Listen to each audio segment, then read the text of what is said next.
So the state of Texas is banning the purchase of chips, soda, junk food, basically, with EBT. Mind you, the price for single ingredients for one meal will run you anywhere from $60 to $80. 60 is being generous. So I don't see, one, why that was any of their business, and two, why would they do such a thing when inflation is at an all-time high right now? And what about those people who don't have access? What the hell is she talking about? Inflation is not at an all-time high. Inflation actually is going down even more than ever before. Like, it's so much misinformation inside of this video, but I'm going to play it over from the beginning. I always like to give credit to the content creator, so that link is going to be down in the description. You can tap into that if you want to rock out with her, because I always like to make sure that I give credit to the content creators. It's the right thing to do. The second thing, tap into the Patreon. Link is in the description as well as pinned to the top of the chat. Also, Teej Henley, 40% off your first order plus 20% off of life. Rock out with Teej. It is a phenomenal product, but so much misinformation. What do you mean junk food? If Texas is banning junk food, then that's not a bad thing. Secondly, if you're asking whose business in it is it, it's the taxpayers, because they're the ones that you're using funds from in order to justify the spending habits. And so you should just be thankful that you're getting anything at all. And then third, when she's saying inflation isn't all the time, people just be talking. But I want to get the full context, so I'm automatically going to go ahead and rock out from the beginning of this, and we're going to get into it. EBT snack ban. That's the name of the video. So the state of Texas is banning the purchase of chips, soda, junk food, basically, with EBT. Mind you, banning junk food is a good thing. Probably need to create more nutritious meals for our children. And why can't y'all cook? The price for single ingredients for one meal will run you anywhere from $60 to $80.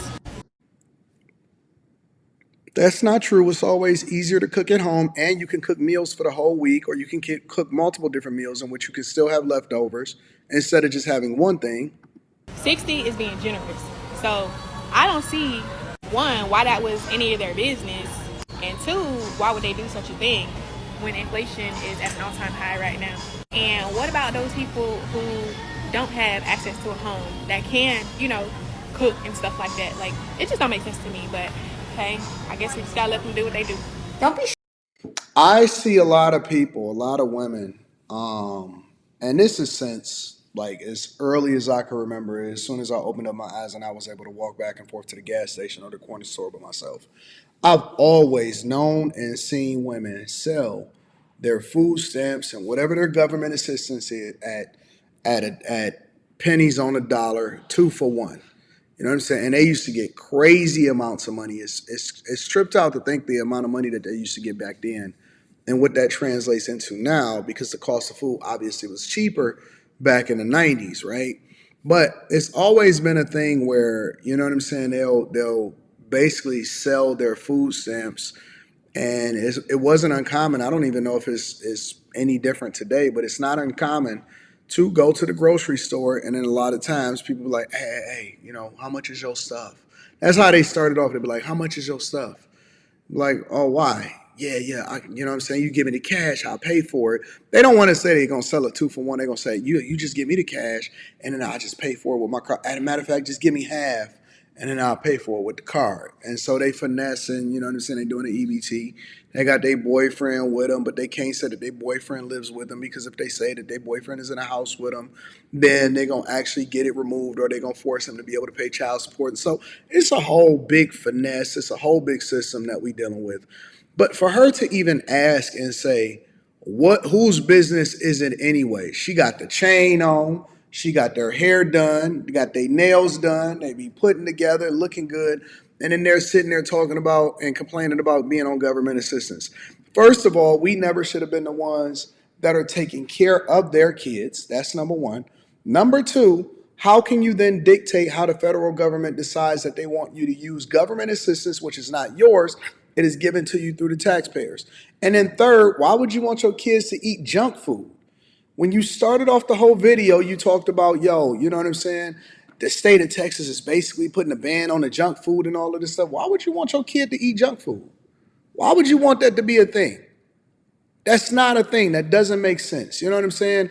And then if the government is saying, hey, we need to feed our kids better products, because I'm going to be honest with you, the majority of our illnesses, I believe the majority of what we say our sicknesses are, all of this ADHD and this and that and so on and so forth, kids can't pay attention in class. They having sugar rushes, diabetes is early, all of these carbs is in this food, nothing is natural. You got red number 9 inside of this food.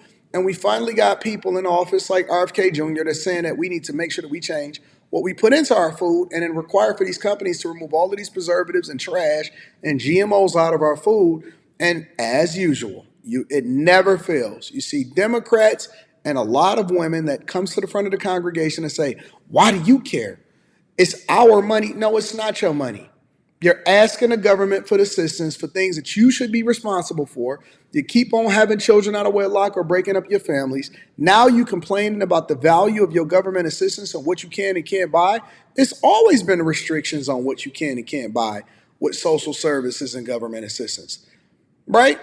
Even listen, as a person that is on multiple restaurants, I had people come to me and say, hey man, if you do this in there, or if you package it up and you sell it as a leftover or whatever, so on and so forth, you'll be able to qualify, be able to get EBT. And I never did it. I never did it because I just felt like it was degrading. I felt like people that have been on government assistance for a long time, or just to get it for getting free government tax dollars and saying, hey, we take EBT here.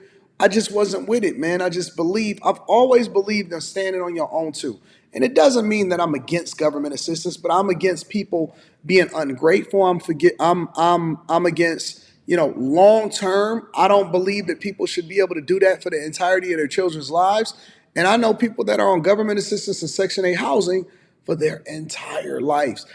I've even heard of people passing down being able to live in Section 8 housing. I think about the previous, when I was growing up, and I had friends that lived in Section 8 housing. I didn't even realize it, that their mother never moved out of that house because it didn't make sense, and they always was going to make sure that they make the landlord rich and stuff like that. So, when I think about these things and I think about how stuff is playing out, it's absolutely weird to me. I don't understand it. It doesn't make sense to me. And I'm very much weirded out by the fact that people feel compelled to think that they have some level of entitlement over all of this government assistance and taxpayer dollars is going to you for something that you should be responsible for. And y'all need to learn how to close y'all legs. And we need to get these people off of government assistance, and they need to be working jobs. They need to be working jobs. But people are going to still run in the victim Olympics, and they're going to still make excuses why the government needs to subsidize their lifestyle. No, you need a job, and you need to stop complaining and be thankful for what you've already gotten. Let me know what y'all think inside of the comments. Make sure y'all tap into the Patreon. Again, I always like to link back to the content creator. I love you guys. I appreciate you. I don't agree with anything that she said, but I still always like to give credit to the content creator regardless. I love y'all. I appreciate y'all. I'm going to holler at y'all later. Peace.